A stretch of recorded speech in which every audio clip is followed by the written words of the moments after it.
लोकसभा चुनाव के पहले चरण की सीटों का मतदान 19 अप्रैल यानी 3 दिन बाद होने जा रहा है।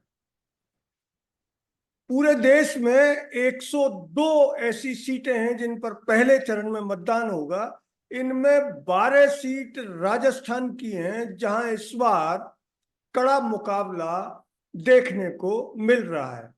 हालांकि बीजेपी और कांग्रेस दोनों ही जीत के दावे कर रही हैं, लेकिन ग्राउंड पर असलियत क्या है, क्या मुद्दे मतदाताओं को मथ रहे हैं और किन मुद्दों पर मतदाता अपनी राय जाहिर कर रहे हैं और किन पर उन्होंने चुप्पी साध रखी है। ऐसे में 19 अप्रैल को मतदाता किस उम्मीदवार और किस पार्टी के पक्ष में मतदान करेंगे, इसका सिर्फ कयास लगाया जा सकता है। लेकिन ग्राउंड से जो आवाजें आ रही हैं, उनकी जानकारी और उनका विश्लेषण करने के लिए हमारे साथ आज राजस्थान के दिग्गज पत्रकार और पिछले 35 साल से राजनीति और राजनीतिक दलों पर पैनी नजर रखने वाले राजनीतिक विश्लेषक गोविंद चतुर्वेदी मौजूद हैं। वे हमें बताएंगे कि राजस्थान की 12 सीटों पर क्या हालात हैं और किन हालात में मतदान होने जा रहा है और इस मतदान में किस करवट बैठ सकता है। इस सब पर वो हमारे साथ और हमारे दर्शकों को बताएंगे। हम आपको बता दें कि राजस्थान में चूरू, बीकानेर, सीकर, झुंझुनू, जयपुर ग्रामीण, जयपुर शहर, दौसा, अलवर, भरतपुर, करौली, धौलपुर, नागौर और गंगानगर सीट पर 19 अप्रैल को मतदान होने जा रहा है। तो हम सीधे चलते हैं गोविंद चतुर्वेदी जी के साथ। वो हमें बताएंगे, वो स्क्रीन पर मौजूद हैं और वो हमें बताएंगे कि हालात क्या है। नमस्कार सुभाष जी, आप ठीक कह रहे हैं। मुकाबला वाकई में बहुत रोचक है इस बार। और 2014 और 2019 इन दो चुनावों की तरह जब राजस्थान में बीजेपी ने सभी 25 की 25 सीटें जीती थीं, इस बार मुकाबला इतना कड़ा है कि 25 में से 25 सीटें जीतना थोड़ा मुश्किल लग रहा है। यह बिल्कुल सही है कि आज की तारीख में अगर आप देखेंगे तो देश के अनेक हिस्सों की तरह राजस्थान में भी चुनावी परिदृश्य पर प्रधानमंत्री श्री नरेंद्र मोदी की वजह से भारतीय जनता पार्टी आगे दिखाई देती है। राम मंदिर का मुद्दा उसमें अपने साथ जुड़ा हुआ है। लेकिन उसके बाद जब आप ग्राउंड पे जाके देखते हैं तो इन दोनों मुद्दों के साथ चर्चाएं अलग अलग भी सुनाई पड़ती हैं। लोग बेरोजगारी की भी बात करते हैं, लोग किसानों की समस्याओं की भी बात करते हैं, किसानों के उपज के मिलने वाले दुगने दामों की भी बात करते हैं। तो ये सब चीजें जब होती हैं, महिलाओं पर होने वाले अत्याचारों की बात भी करते हैं। देश की दूसरे राज्यों में क्या हो रहा है, राजस्थान का शेखावाटी अंचल इस नाते से बहुत जागरूक माना जाता है, वहां उस पर भी लोग चर्चा करते हैं। तो जब वोट डलने की बात आएगी तब वोट बहुत से पैमानों को देख करके डलेगा। जैसा मैंने कहा, निश्चित तौर पर जो दिख रहा है कि आगे मोदी की वजह से बीजेपी है, लेकिन पहले चरण की जो 12 सीटें हैं, गंगानगर, बीकानेर, झुंझुनू, चूरू, सीकर, जयपुर ग्रामीण, जयपुर शहर, दौसा, अलवर, भरतपुर, धौलपुर, करौली और नागौर, इन 12 सीटों पर 12 सीटों में से कम आप मान लीजिए 4-5 सीट ऐसी हैं जहां पर पेच फंसा हुआ है।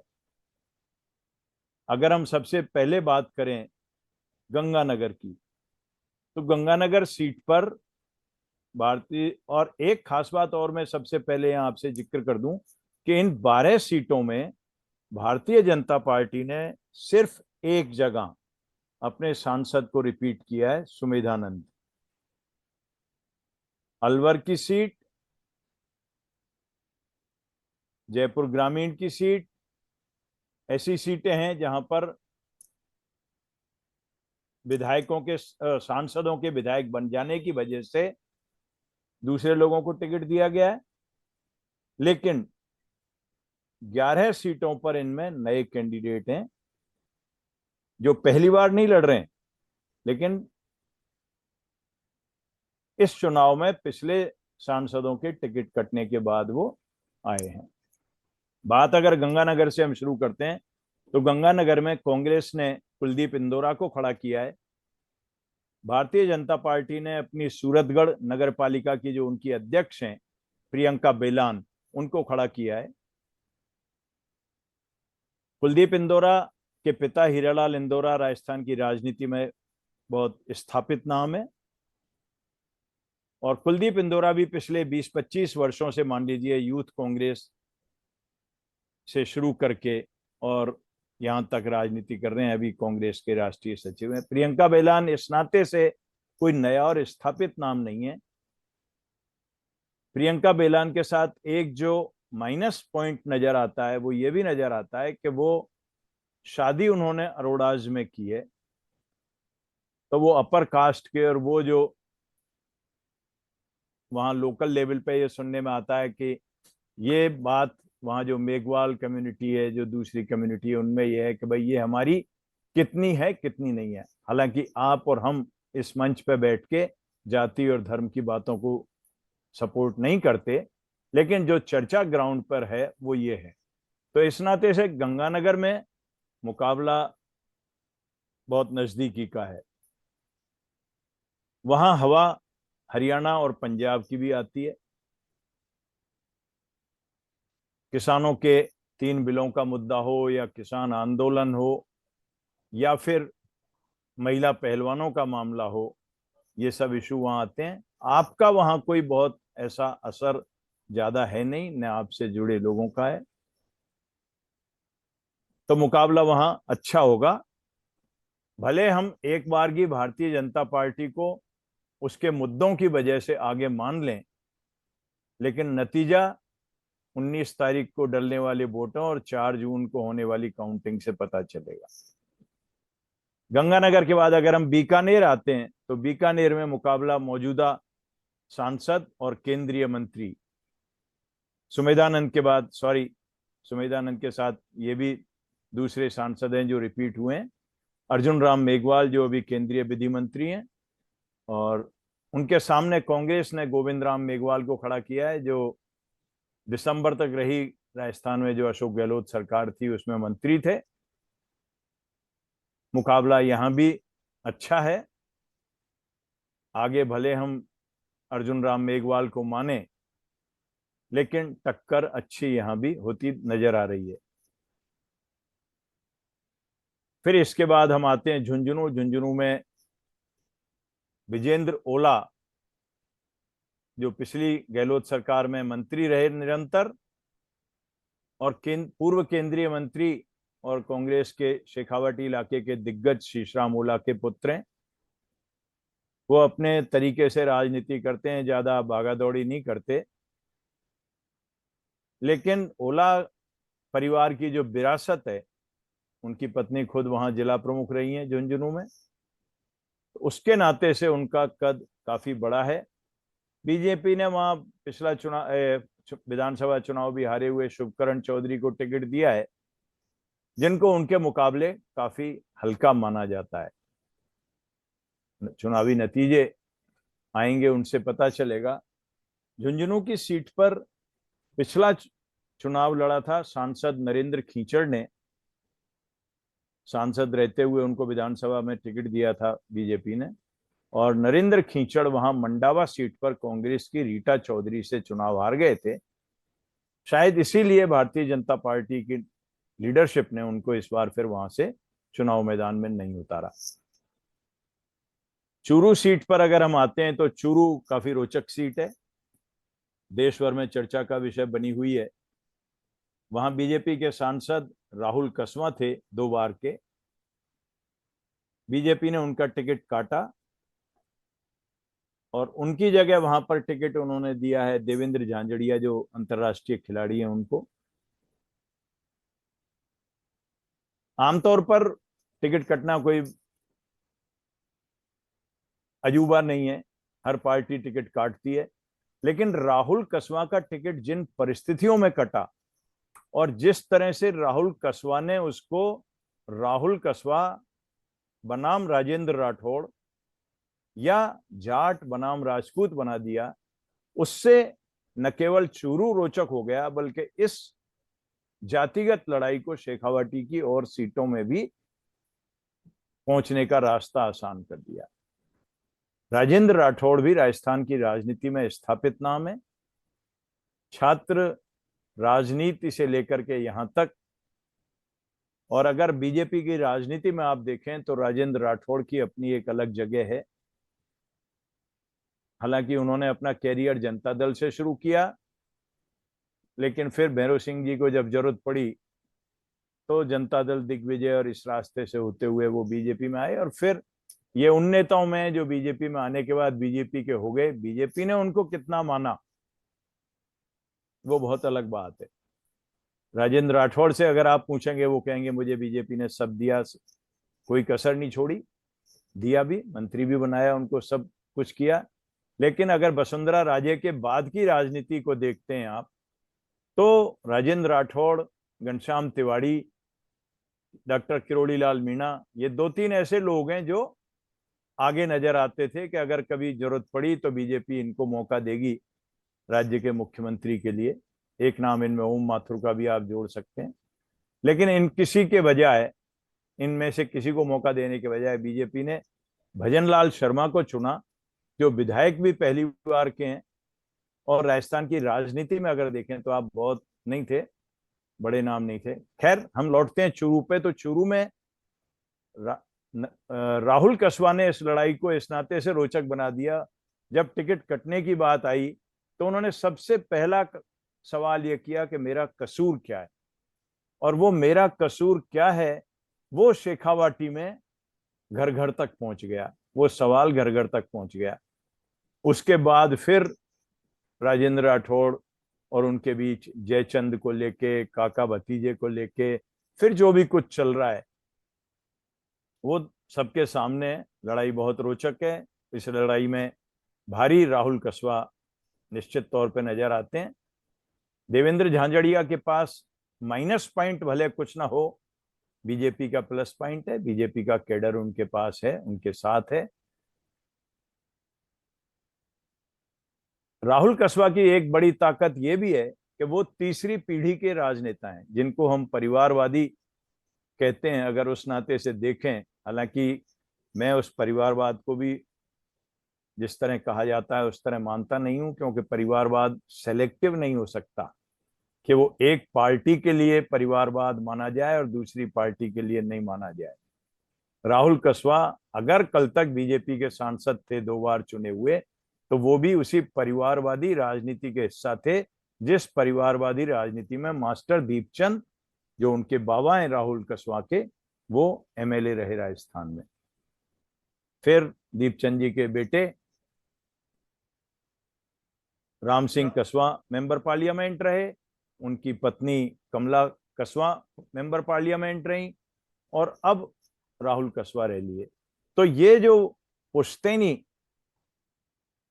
या परिवारवादी राजनीति जिसको कहते हैं हम, मैंने जब बीच में एक लाइन कही सुभाष जी के परिवारवादी राजनीति को मैं इस तरीके से नहीं देखता जिस तरीके से आमतौर पर देखा जाता है, क्योंकि राहुल कसवा, मुझे उतना अंदाजा नहीं है कि उन्होंने अपने बाबा के चुनावों में कितना काम किया, लेकिन अपने पिता के लिए तो जब वो छोटे होंगे तब उन्होंने काम किया, अपनी माँ के लिए तब उन्होंने काम किया। तो वो भी एक कार्यकर्ता की तरह। और इन सब बड़े राजनेताओं की मैं बात करता हूं, जिन्होंने महलों की राजनीति की है, मैं उनकी बात नहीं करता, या जो सीधे अमेरिका से और बड़े बड़े मुल्कों से बड़े बड़े कॉरपोरेट हाउस में, मल्टीनेशनल कंपनीज में नौकरी करते हुए अचानक जगह खाली हुई तो आगे, उनकी बात नहीं करता हूं। लेकिन आम राजनेताओं के बच्चों को मैं इस नजरिए से देखता हूं कि वो भी एक कार्यकर्ता की तरह काम करते हुए आगे बढ़े हैं। तो उस नाते से राहुल कस्बा आज की तारीख में अच्छी स्थिति में। चुनाव नतीजे क्या होंगे ये वोटर जानता है। फिर हम सीकर में आएंगे तो वहां लड़ाई सुमेधानंद और अमराराम की है। सुमेधानंद बीजेपी के मेंबर पार्लियामेंट हैं और अमराराम विधायक रहे हैं। वो सीपीएम के अच्छे वर्कर हैं, नेता हैं, कई बार विधायक रहे हैं।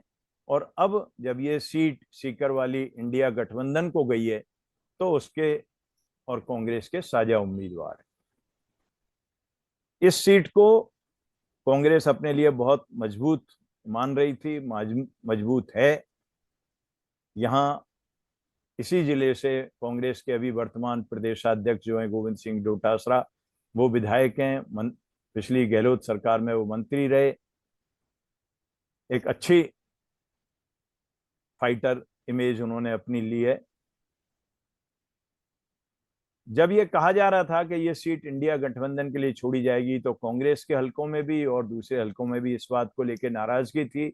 आश्चर्य था कि इतनी मजबूत सीट कांग्रेस क्यों दे रही है सीपीएम को। लेकिन अगर आप सीपीएम से होने वाले समझौते को, बांसवाड़ा में जैसा भी हुआ, बाप से होने वाले समझौते को, या नागौर में आरएलपी के साथ हुए समझौते को देखेंगे तो इन सीटों से ओवरऑल अगर आप देखें तो शायद कांग्रेस फायदे की स्थिति में है। 3 सीटें मान लीजिए कांग्रेस ने छोड़ी, लेकिन उससे अगर आप काउंटिंग करेंगे तो शायद 13 सीटों पर विपक्षी मतों का जो बंटवारा होता वो कांग्रेस ने रोका। और उस बंटवारे की वजह से उन सीटों पे आज जो हम राजस्थान में देख रहे हैं, माहौल बन रहा है कि कांग्रेस और बीजेपी के बीच सीधी टक्कर है, वो स्थिति इस नाते से बनी हुई दिखती है। इसलिए कांग्रेस ने ये सोच समझ के समझौता किया और इसी समझौते की वजह से सुमेधानंद जी को भी बहुत जोर आ रहा है अपनी सीट को बचा के रखने में। अमराराम के साथ कांग्रेस पूरी लगी हुई है। पहले कहा जा रहा था कि शायद पूर्व कांग्रेस अध्यक्ष और राज्य में अनेकों बार मंत्री रहे नारायण सिंह जी उनके साथ न हो, लेकिन उनके और उनके बेटे वीरेंद्र सिंह जी के साथ लगने से मतलब एक तरह से कांग्रेस यूनाइटेड हाउस होकर के वहां नजर आती है बीजेपी के सामने। लड़ाई अच्छी है, नतीजा क्या होगा वो देखने की बात होगी। सीकर के बाद अगर हम आते हैं जयपुर ग्रामीण पर, तो जयपुर ग्रामीण में राज्यवर्धन सिंह अब तक बीजेपी के सांसद थे, उनको टिकट मिला विधानसभा का और वो जोटवाड़ा सीट से विधानसभा के लिए चुने गए। अब उनकी जगह बीजेपी ने राव राजेंद्र सिंह जो शाहपुरा के एमएलए रहे पहले और विधानसभा के उपाध्यक्ष भी रहे, उनको मैदान में उतारा है। कांग्रेस ने वहां से नए उम्मीदवार के तौर पर राजस्थान विश्वविद्यालय छात्र संघ के अध्यक्ष रहे अनिल चोपड़ा, जो यूथ कांग्रेस और एनएसयूआई के कैंडिडेट हैं, उनको लिया है। और यहां भी लड़ाई बहुत अच्छी है क्योंकि इस विधानसभा क्षेत्र में एक तरफ लोकसभा क्षेत्र में अगर राजपूत बड़ी संख्या में है तो जाट और गुर्जर मतदाता भी बड़ी संख्या में। अनिल चोपड़ा के पीछे इन दोनों की ही जातियों की ताकत है। वो इन दोनों जातियों की ताकत के साथ मैदान में, बाकी कांग्रेस के जो वोट बैंक है कि मुस्लिम मतदाता उनके साथ माने जाते हैं, अनुसूचित जाति और जनजाति के मतदाताओं का भी विभाजन होता है।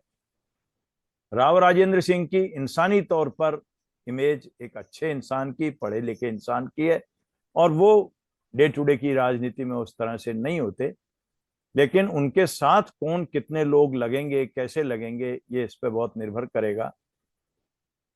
एक बहुत बड़ा नाम इस इलाके में जयपुर ग्रामीण के लिए चर्चाओं में राजपाल सिंह शेखावत का था। राजपाल सिंह शेखावत पहले इस इलाके से एमएलए रहे जोटवाड़ा सीट से, और वो भी जिस तरह राव राजेंद्र सिंह का नाम है उसी तरह से एक सुलझे हुए समझदार राजनेता के तौर पे राजपाल सिंह शेखावत का नाम है। कहते हैं जब विधानसभा चुनाव में उन्हें टिकट नहीं दिया गया और उनकी जगह दूसरे उम्मीदवार को टिकट दिया, राज्यवर्धन सिंह को, तब उन्हें आश्वस्त किया गया था कि लोकसभा चुनाव के लिए उनकी दावेदारी होगी। लेकिन अब जब टिकट मिला है तो वो दावेदारी पीछे रह गई। तो अब कितने लोग कहाँ किसके साथ कैसे लगेंगे, बीच बीच में जो इशू आते हैं मैं उनको आपके साथ यहाँ पे चर्चा करता रहता हूँ बात के लिए रखने के बजाय। तो आप ये देखिए कि एक जमाना था जब बीजेपी में ये माना जाता था कि जो बीजेपी ने कह दिया, जो लीडरशिप ने कह दिया, जो पार्टी ने कह दिया और साथ में जो संघ ने कह दिया, वो बीजेपी के कार्यकर्ता के लिए वेद वाक्य होता था, अंतिम लाइन होती थी।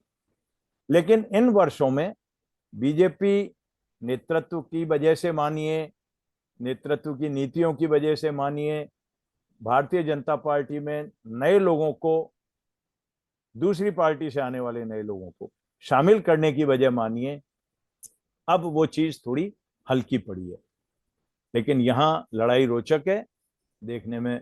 बीजेपी ने शामिल भी जयपुर ग्रामीण के काफी नेताओं को जो कांग्रेस के थे, चाहे वो पूर्व राज्यपाल कमला बेनीवाल के बेटे आलोक बेनीवाल हों या कोटपुतली से जीते हुए, कोटपुतली से मंत्री रहे विधायक बनने के बाद, इस बार वो चुनाव हारे हैं, राजेंद्र सिंह यादव वो रहे हों, इन बहुत से लोगों को शामिल किया है। और उस शामिल करने के क्या नतीजे होंगे, कितने वो वोट दिला पाएंगे राव राजेंद्र सिंह को, ये निर्भर करेगा। लेकिन अभी लड़ाई बहुत यहाँ भी रोचक है जयपुर ग्रामीण में। जयपुर शहर की अगर अब बात करें तो जयपुर शहर बीजेपी की सीट थी। यहाँ लगातार बहुत लंबे टाइम से आप देखेंगे 6 बार तो गिरधारी लाल भार्गव मेंबर पार्लियामेंट रहे 89 के बाद से। उसके बाद अभी रामचरण बोहरा यहाँ से मेंबर पार्लियामेंट थे, बीजेपी ने उनका टिकट काट करके मंजू शर्मा को टिकट दिया है। ये मंजू शर्मा राजस्थान में बीजेपी के दिग्गज नेता रहे, भंवरलाल शर्मा की बेटी हैं। ये एक बार पहले चुनाव लड़ी थी लेकिन जीत नहीं पाई। अब इस बार इनको फिर टिकट मिला है। कहते हैं कि इनका टिकट, यहाँ जयपुर में चर्चा बहुत लोगों को लेकर चल रही थी कि ये उम्मीदवार हो सकते हैं, ये उम्मीदवार हो सकते हैं, नए नए और कार्यकर्ता के तौर पर बहुत लोगों के नाम थे, लेकिन उनमें से किसी को भी बीजेपी ने टिकट नहीं दिया और वो टिकट मंजू शर्मा को मिला। कहते हैं कि मंजू शर्मा सीधे तौर पर प्रधानमंत्री नरेंद्र मोदी का टिकट है।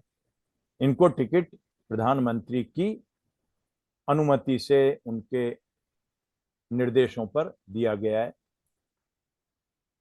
निश्चित तौर पर भंवरलाल शर्मा का बहुत अपना नाम था और राज्य के तब के मुख्यमंत्री और बीजेपी के बहुत बड़े नेता रहे, देश भर में देश के उपराष्ट्रपति भी रहे। भैरू सिंह जी शेखावत का मुझे ध्यान है कि एक बार विधानसभा में कोई इशू हुआ तो उन्होंने भंवरलाल शर्मा के लिए सोने सा खरा ये शब्द काम में लिया था। भंवरलाल जी की राजनीति अपनी जयपुर के नगर परिषद जो जब थी तब वहां से शुरू हुई थी और फिर वो राज्य में मंत्री तक रहे, बीजेपी के अध्यक्ष भी रहे। भंवरलाल शर्मा उन नेताओं में रहे जिन्होंने, जब राजनीति 2003 में बदलती नजर आई राजस्थान की, तो बड़े सम्मान के साथ अपने कदम को पीछे भी खींच लिया और बाद में रामगढ़ के पास जो उनका गांव था लालियाबाद या ऐसा कोई गांव है, नाम में शायद मैं ऊंचा नीचा हूं, लेकिन उन्होंने फिर अपना जिंदगी के बचे साल बहुत इज्जत के साथ वहां गुजारे। तो उस परंपरा में मंजू शर्मा को टिकट मिला है। अगर आप परिवारवाद देखें तो वहां परिवारवाद उनके साथ पूरा है।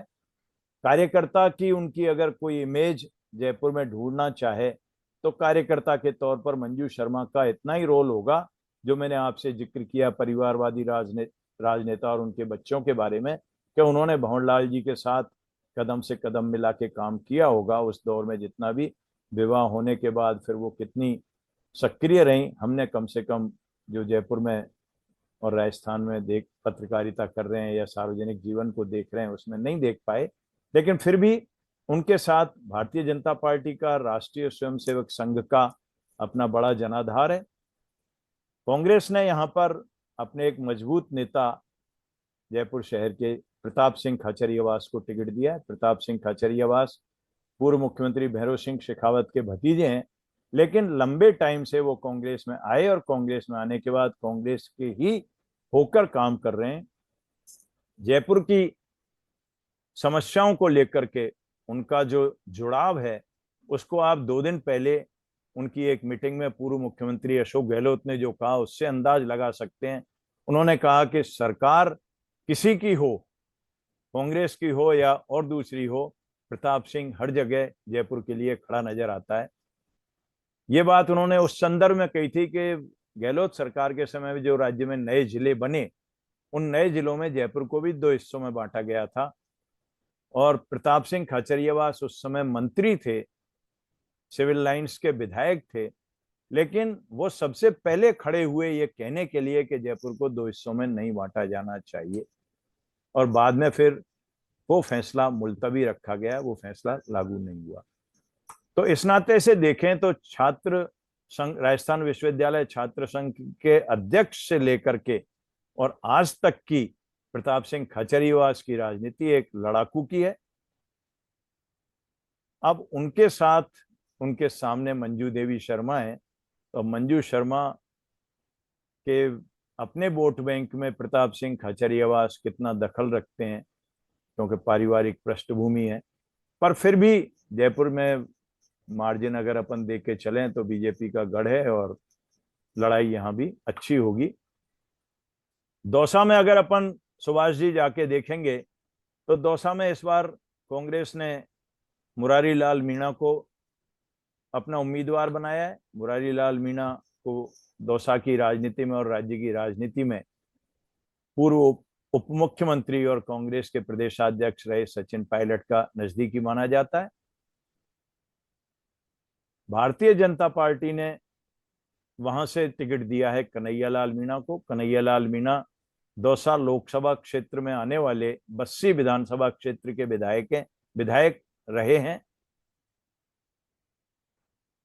उनकी पहचान और उनका सार्वजनिक जीवन लूणियाबास एक गांव है बस्सी में, वहां से शुरू हुआ जब उन्होंने गंधर्व मेला राजस्थान में शुरू किया, गधों का मेला।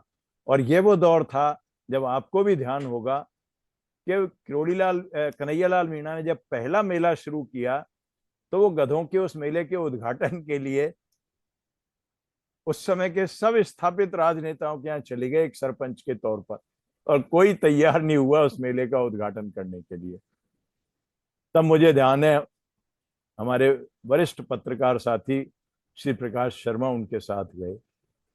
उस मेले की कुछ वर्ष पहले तक बहुत अच्छी पहचान थी, अब वो पहचान भी, वो मेला भी कन्हैयालाल जी की बढ़ती उम्र के साथ, जैसे कन्हैयालाल जी का नाम पीछे जा रहा है, उसी तरह वो भी पीछे हुआ। लेकिन कन्हैयालाल मीणा की छवि एक बहुत सीधे साधे कार्यकर्ता के तौर पर है। भारतीय जनता पार्टी ने उनको टिकट दिया है, लेकिन उनको टिकट देने में जिन दो, मतलब पिछली जो सांसद थी जसकौर मीणा, उनका टिकट कटा, ये एक बात थी। इसके बाद जसकौर मीणा अपनी पुत्री के लिए टिकट चाहती थी, ये दूसरी बात है।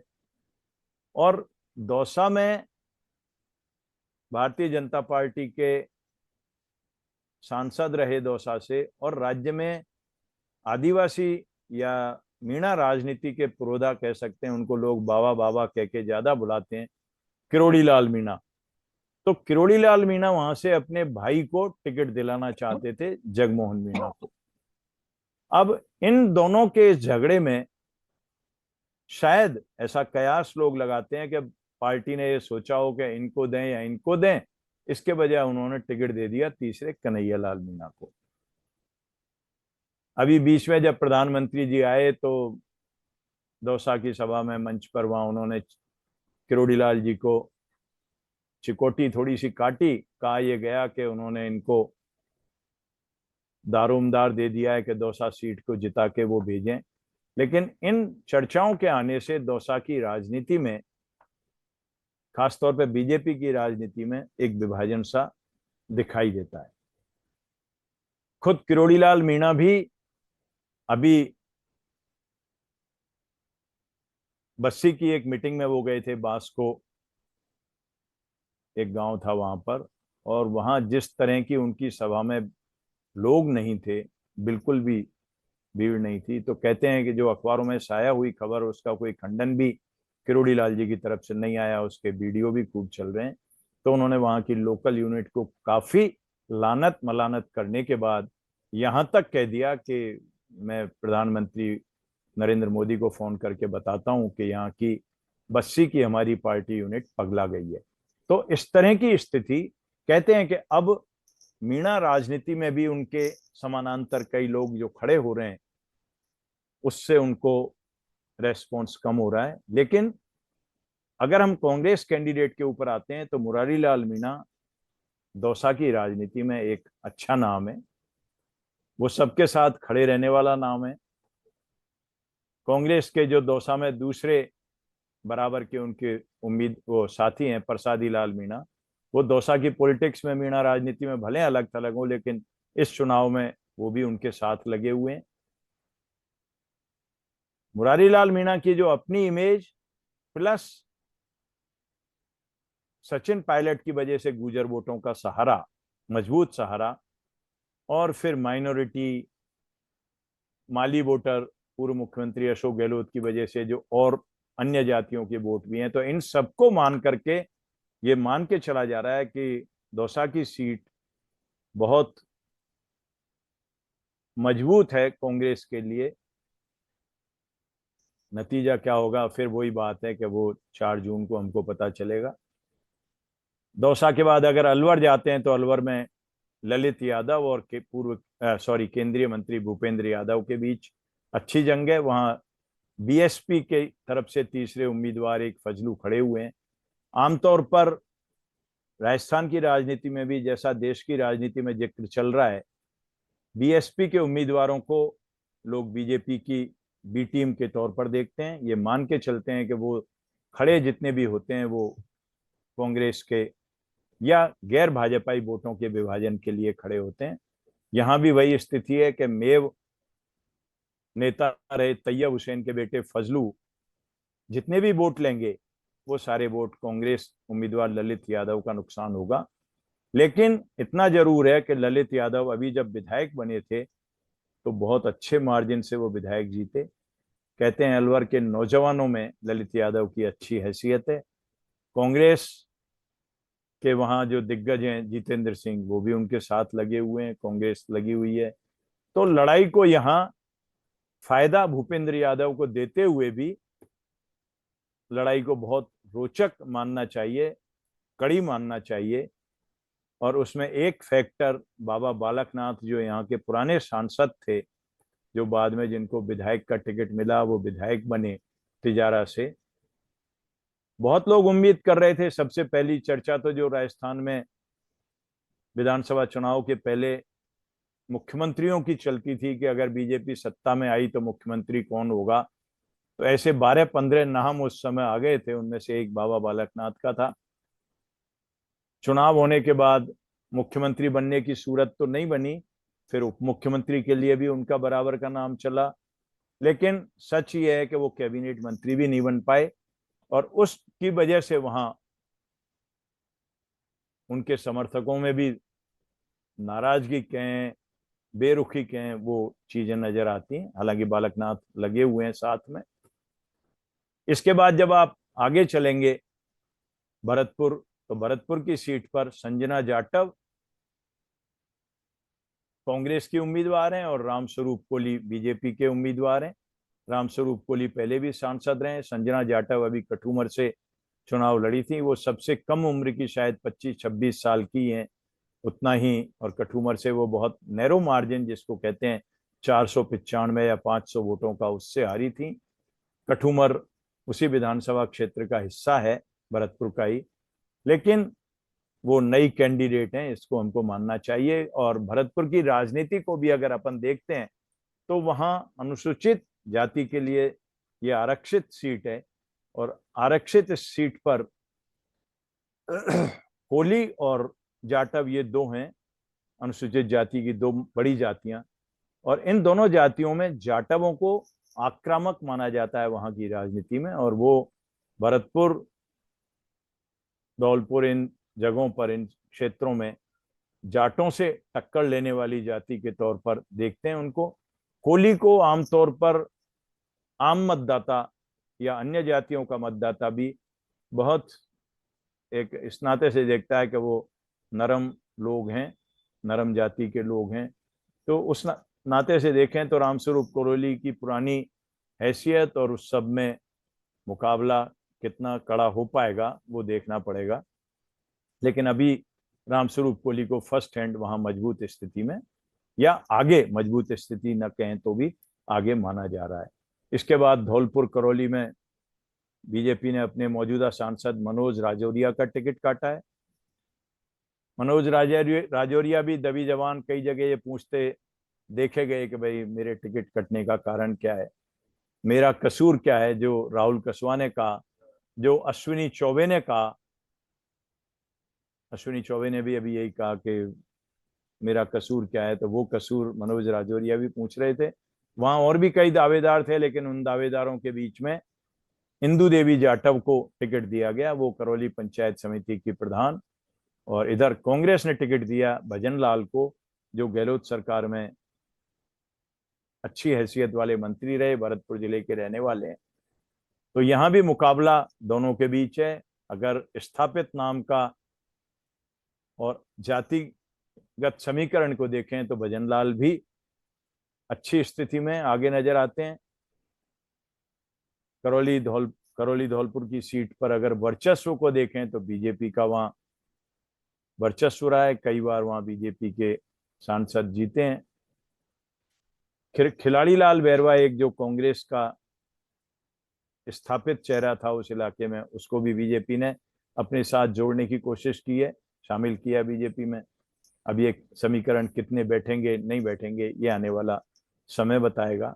नागौर की बात करें तो नागौर इस नाते से आज राजस्थान ही नहीं देश भर में चर्चा की सीट है कि यहाँ पर रालोपा के हनुमान बेनीवाल, जो विधानसभा चुनाव के पहले तक नागौर से सांसद थे, पिछला चुनाव एनडीए के उम्मीदवार के तौर पर लड़े और जीते।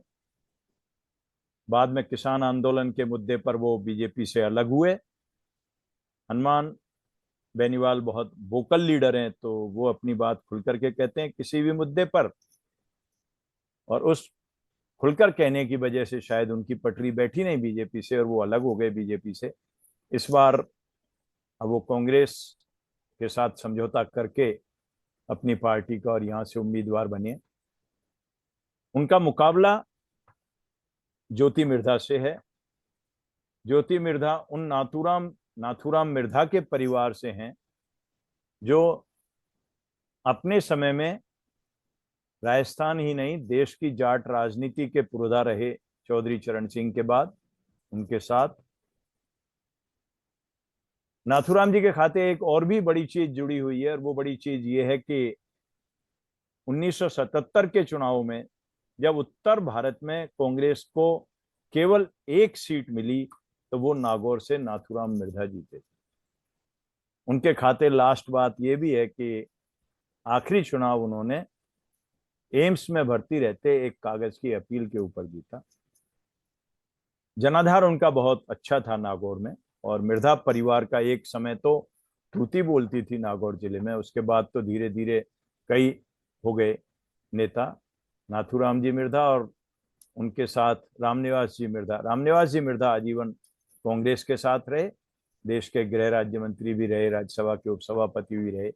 उनके बेटे अभी एमएलए हैं नागौर से, हरेंद्र मिर्धा, और वो भी निरंतर कांग्रेस में। इन सब के कनेक्शन ऐसे हैं कि हरेंद्र मिर्धा दामाद बने परसराम मदेरणा के, जो परसराम मदेरणा राजस्थान के एक अन्य जाट दिग्गज हैं। रामनिवास जी नाथूराम जी के भतीजे थे। तो ये पूरे करके यूं राजनीति चल रही है।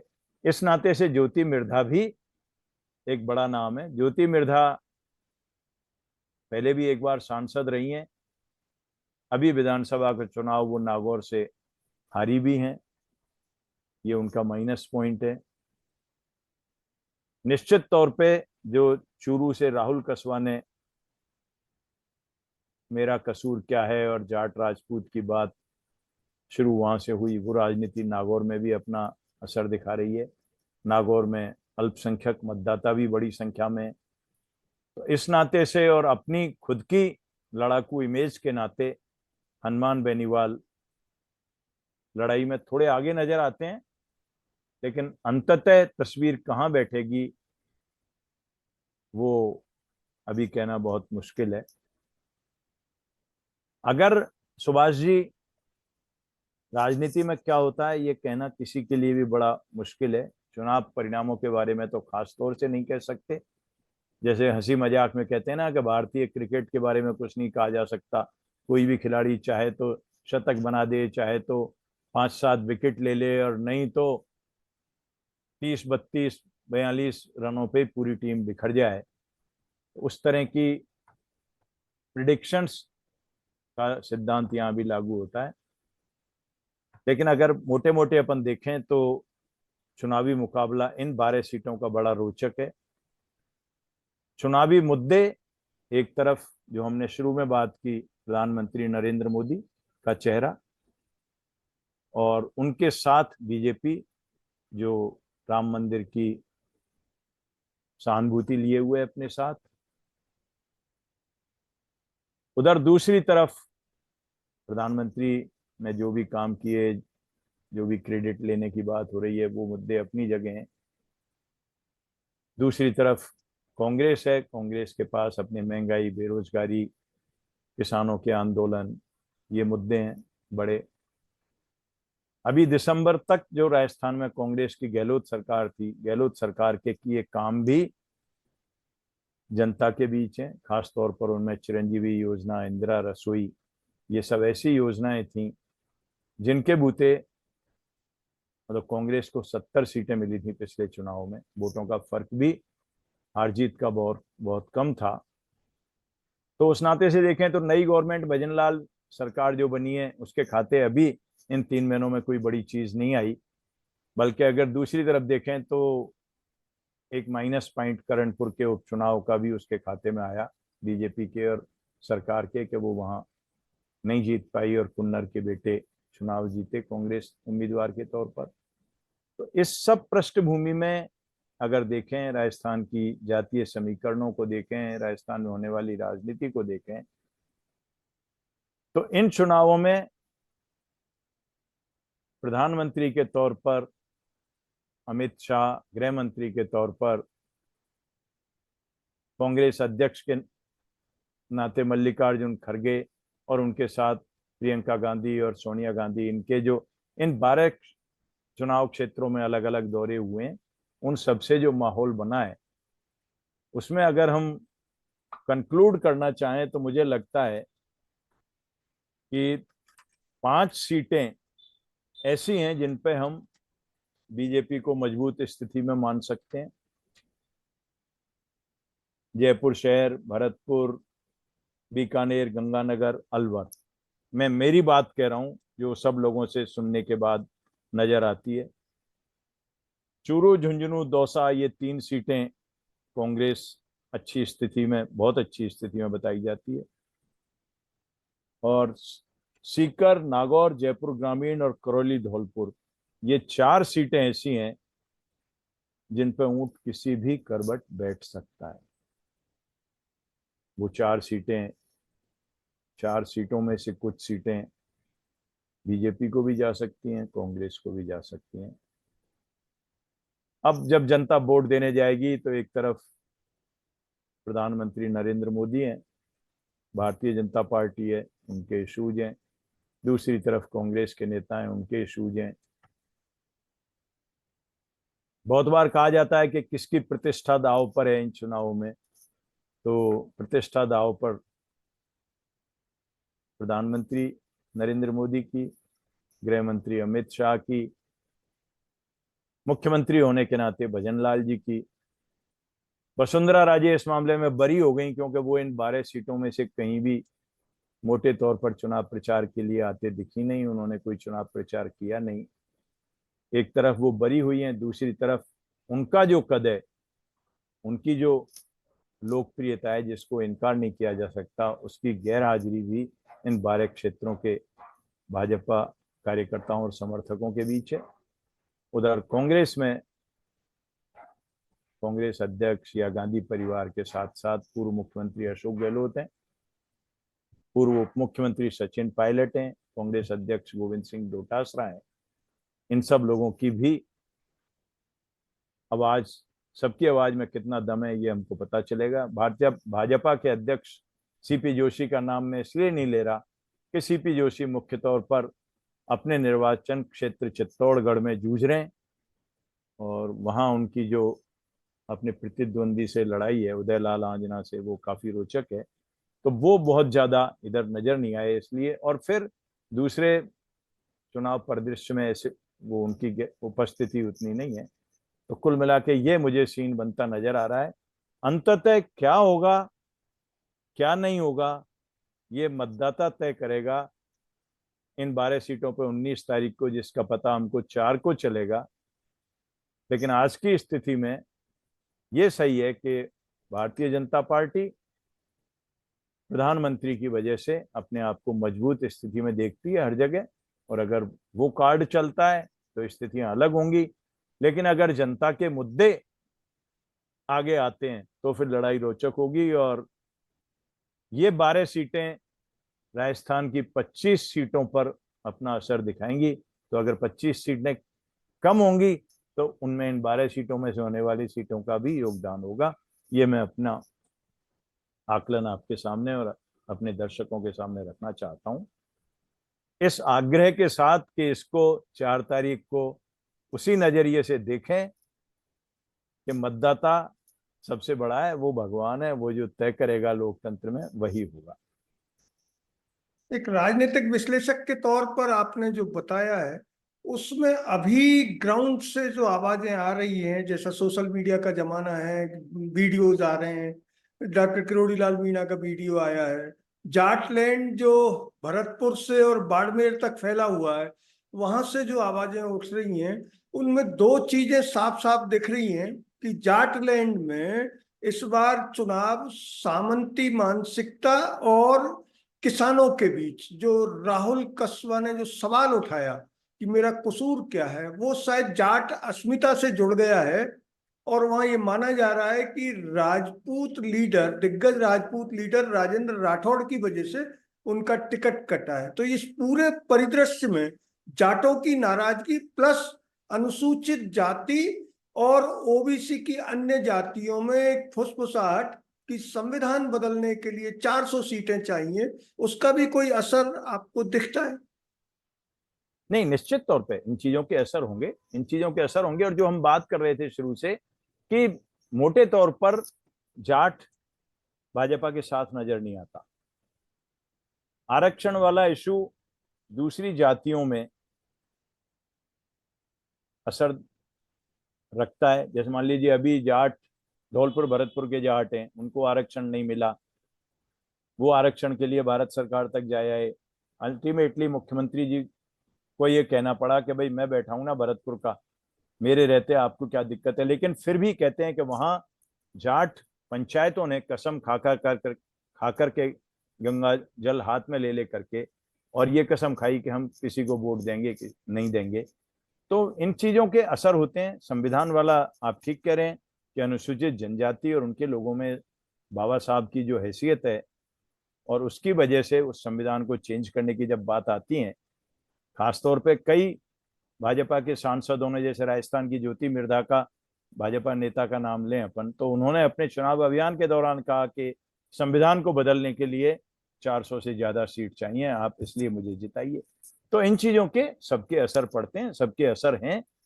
जो मैंने आपसे कहा कि नई सरकार राजस्थान की के खाते अभी ऐसा कुछ नहीं है कि वो असर डालने की अपने फैसलों से, अपनी गवर्नेंस से राज्य की जनता को प्रभावित कर पाए। लेकिन मोदी सरकार, मोदी का नाम, राम मंदिर, उनका जनता में असर है, ये मानना चाहिए। दूसरी तरफ जो मैंने जिक्र किया कि गहलोत सरकार के जो काम थे, जो उनकी योजनाएं थी, खासतौर से सामाजिक कल्याण की योजनाएं, चिकित्सा और स्वास्थ्य के क्षेत्र की योजनाएं, आम आदमी को चिकित्सा, राइट टू हेल्थ देकर के जिस तरह, तो इन योजनाओं के अच्छे असर आज भी जनता के बीच हैं। नई सरकार के गठन के बाद जहां जहां RGHS या चिरंजीवी योजना से को हल्का करने की कोशिश नहीं हुई, उसको लेकर के भी असर है। अब ये सारे असर मिलकर के और क्या गुल खिलाएंगे वो हमको 4 तारीख को पता चलेगा। जैसा कि प्रधानमंत्री नरेंद्र मोदी राजस्थान के बाड़मेर से लेके बिहार तक 5 बार ये सफाई दे चुके हैं कि संविधान स्वयं बाबा साहब अगर आ जाएं तो वो भी नहीं बदल सकते। क्यों बारंबार उनको ये कहना पड़ रहा है? और अभी एक इंटरव्यू में उन्होंने ये कहा है कि कांग्रेस हमें बदनाम करने की कोशिश कर रही है कि हम संविधान बदलना चाहते हैं, जबकि वो संविधान विरोधी है।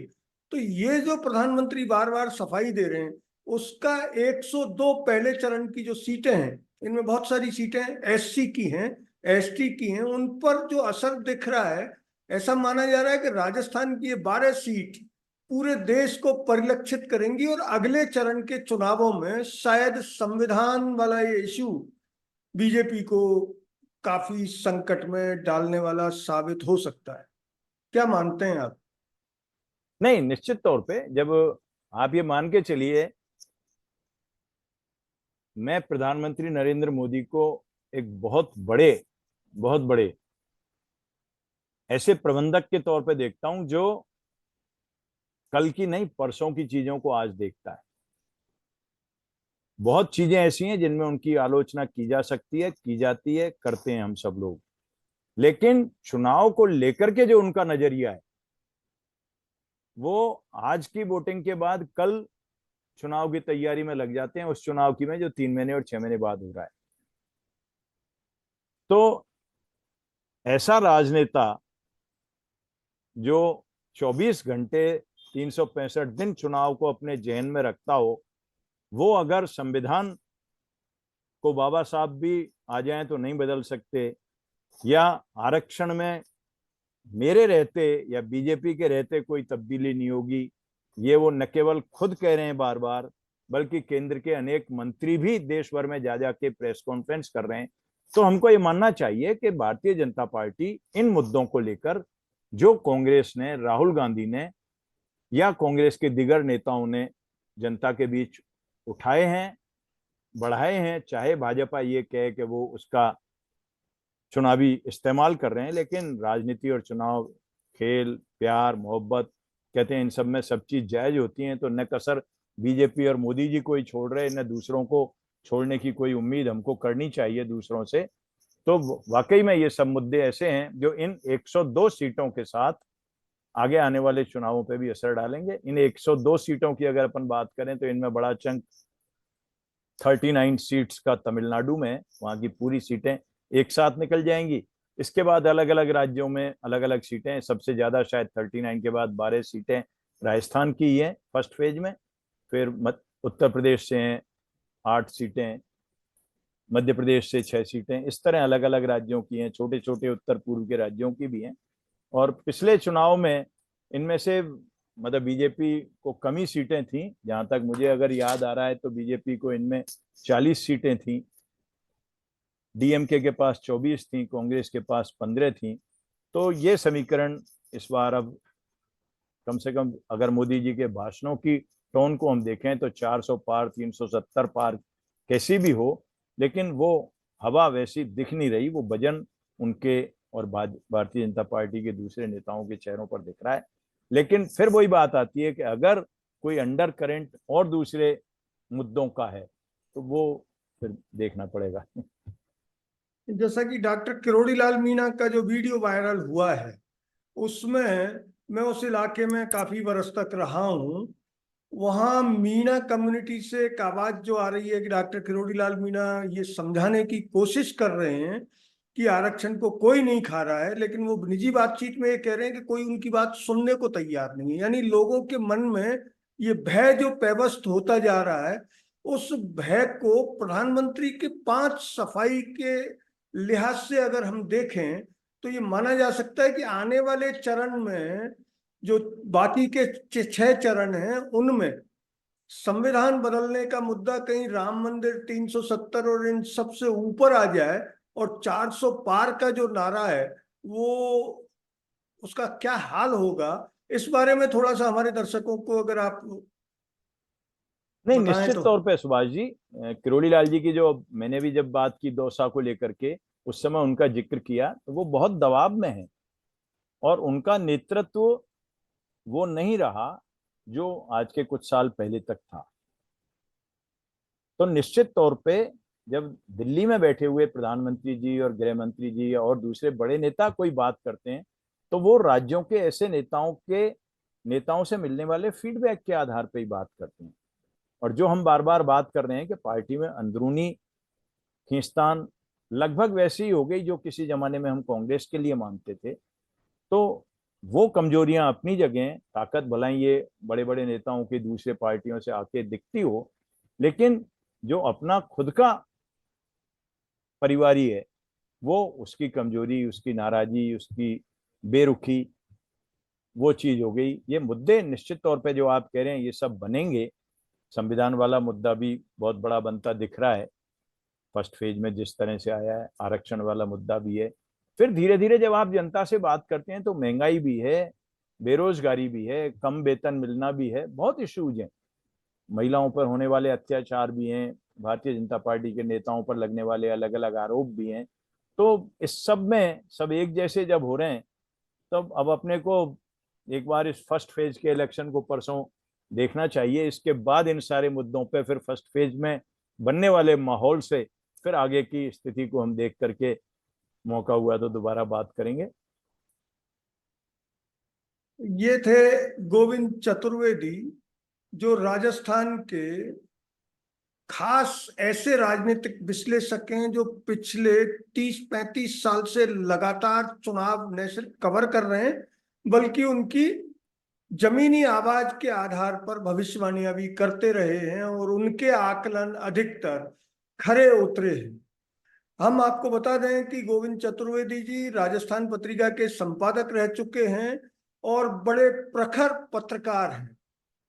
अगर आपको ये वीडियो अच्छा लगा तो आप इसे लाइक करें, शेयर करें और हाँ, चैनल को सब्सक्राइब जरूर करें। धन्यवाद। जय हिंद।